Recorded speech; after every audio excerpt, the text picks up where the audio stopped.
Assalamualaikum warahmatullahi wabarakatuh.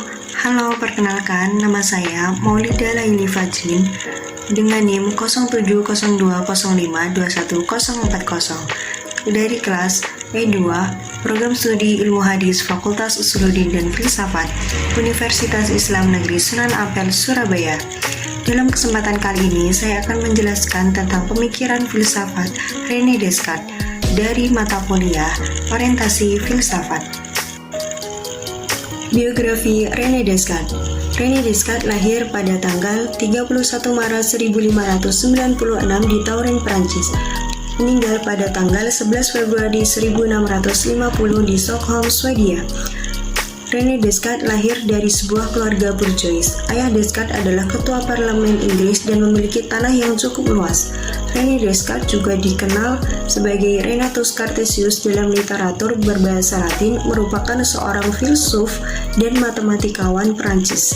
Karyanya yang terpenting ialah Discours de la Méthode dan Meditationes de Prima Philosophia. Descartes kadang dipanggil penemu filsafat modern dan bapak matematika modern. René Descartes sering disebut sebagai bapak filsafat modern. Pemikirannya membuat sebuah revolusi filsafat di Eropa karena pendekatan pemikirannya bahwa semuanya tidak ada yang pasti, kecuali kenyataannya bahwa seorang bisa berpikir.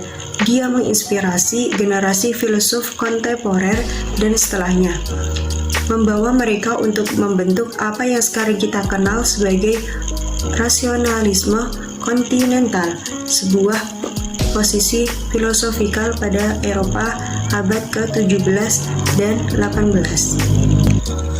Ciri-ciri filsafat Descartes. Inti metode Descartes adalah keraguan yang mendasar.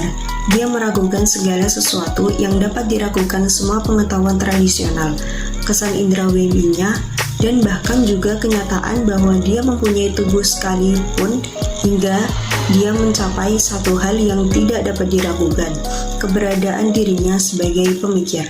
Oleh karena itu, dia sampai pada pertanyaan yang terkenal, cogito ergo sum, sehingga dalam berhubungan dengan realita, Descartes mencoba untuk meragukan segala apa yang diterima oleh inderanya, dan dia berusaha untuk menguak realitas dengan menggunakan akalnya. Karena menurutnya, hanya pengetahuan yang diperoleh melalui akal yang dapat disebut sebagai pengetahuan yang ilmiah, dan kebenaran yang diperoleh melalui indera mempunyai tingkat kesalahan yang lebih tinggi. Pemikiran Descartes. Yang pertama, rasionalitas. Aliran rasionalisme meyakini bahwa sumber pengetahuan adalah rasio. Kebenaran yang pasti berasal dari rasio. Descartes menjelaskan tujuan hidupnya adalah untuk membimbing akal budi ke arah penemuan kebenaran yang sistematis dan menghapus kesalahan. Descartes menemukan sebuah teori yang belum pernah ada dalam filsafat klasik, yaitu cara penalaran baru yang menjamin keberadaannya sendiri secara pasti. Descartes telah berhasil membuat fondasi ilmu kepastian bagi pengembangan ilmu pengetahuan. Bagi Descartes, rasio merupakan sarana yang tertinggi untuk mengetahui sesuatu. Pengetahuan merupakan jalan, bukti eksistensi manusia, dan bahkan menjadi ukuran kebernilaian manusia. Yang kedua adalah kebenaran. Descartes berpendirian, hal yang dipandang sebagai pengetahuan yang benar adalah apa yang jelas. Pengamatan indrawi tidak memberikan keterangan kepada manusia yang tentang hakikat dan sifat-sifat dunia luar. Pengamatan indrawi hanya diberikan nilai praktis saja. Keraguan radikal yang digunakan Descartes untuk mengungkapkan kebenaran dianggap sebagai metode yang ampuh sebagai awal terwujudnya suatu kebenaran. Descartes beranggapan bahwa apa yang kita dapat dari proses penangkapan melalui panca indera tidak mendekati kebenaran. Kebenaran akan terwujud jika proses melalui indera tadi masuk ke dalam pemikiran rasionalisme. Dengan rasio dan juga akal, menurut Descartes, itulah kebenaran yang hakiki. Yang ketiga, eksistensi Tuhan. Descartes menjalankan apa yang dinamakan keraguan-keraguan radikal. Dengan sikap ini, ia menganggap bahwa segala sesuatu hanyalah tipuan, dan ia tidak mau menerima sesuatu yang benar jika tidak memahaminya secara jelas dan terpilah-pilah. Namun, kalaupun segala sesuatu diragukan secara radikal keberadaannya, ada satu hal yang sama sekali tidak lagi dan karenanya harus diterima secara mutlak, yaitu bahwa kenyataan aku yang meragukan segala itu ada. Dengan kata lain, orang bisa meragukan segalanya, tetapi ia tidak bisa menyangkal keberadaannya sendiri. Pernyataan filosofis Descartes yang berbunyi cogito ergo sum dalam artian aku berpikir, maka aku ada, merupakan hasil keraguan selama ini dengan terus meradikalkan keraguan. Pengertian rasionalisme. Secara etimologis, rasionalisme berasal dari kata bahasa Inggris rationalis. Kata ini berakar dari kata bahasa Latin ratio yang berarti akal.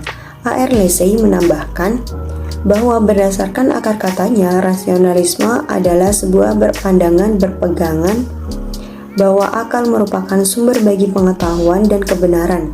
Rasionalisme adalah paham filsafat yang mengatakan bahwa akal adalah alat terpenting dalam memperoleh dan mengetes pengetahuan.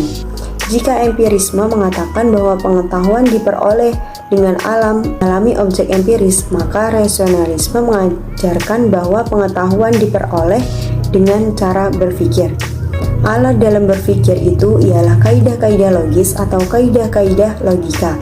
Dalam aliran rasionalisme ada dua macam bidang, yaitu bidang agama dan bidang filsafat. Dalam bidang agama, rasionalisme adalah lawan otoritas dan biasanya digunakan untuk mengkritik ajaran agama. Sementara dalam bidang filsafat, rasionalisme adalah lawan empirisme dan terutama berguna sebagai teori pengetahuan. Sebagai lawan empirisme, rasionalisme berpendapat bahwa sebagian dan bagian penting pengetahuan datang dari penemuan akal. Contoh yang paling jelas ialah pemahaman kita tentang logika dan matematika. Pola pikir rasionalisme. Rasionalisme atau gerakan rasionalis adalah doktrin filsafat yang menyatakan bahwa kebenaran haruslah ditentukan melalui pembuktian, logika, dan analisis yang berdasarkan fakta, daripada melalui iman, dogma, atau ajaran agama. Rasionalisme mempunyai kemiripan dari segi ideologi dan tujuan dengan humanisme dan ateisme, dalam hal bahwa mereka bertujuan untuk menyediakan sebuah wahana bagi diskursus sosial dan filsafat di luar kepercayaan keagamaan atau ketahayulan. Meskipun begitu, ada perbedaan dengan kedua bentuk tersebut. Humanisme dipusatkan pada masyarakat manusia dan keberhasilannya. Rasionalisme tidak mengklaim bahwa manusia lebih penting daripada hewan atau elemen alamiah lainnya. Ada rasionalis yang dengan tegas menentang filosofi humanisme yang antroposentrik. Ateis adalah suatu keadaan tanpa kepercayaan akan adanya Tuhan atau dewi-dewi. Rasionalisme tidak menyatakan kepercayaan apapun mengenai adanya dewa-dewi, meski ia menolak kepercayaan apapun yang hanya berdasarkan iman. Meski ada pengaruh ateisme yang kuat dalam rasionalisme modern, tidak seluruh rasionalis adalah ateis. Sekian penjelasan dari saya tentang pemikiran filsafat René Descartes. Bila ada tutur kata yang kurang berkenan, saya mohon maaf sebesar-besarnya. Wassalamualaikum warahmatullahi wabarakatuh.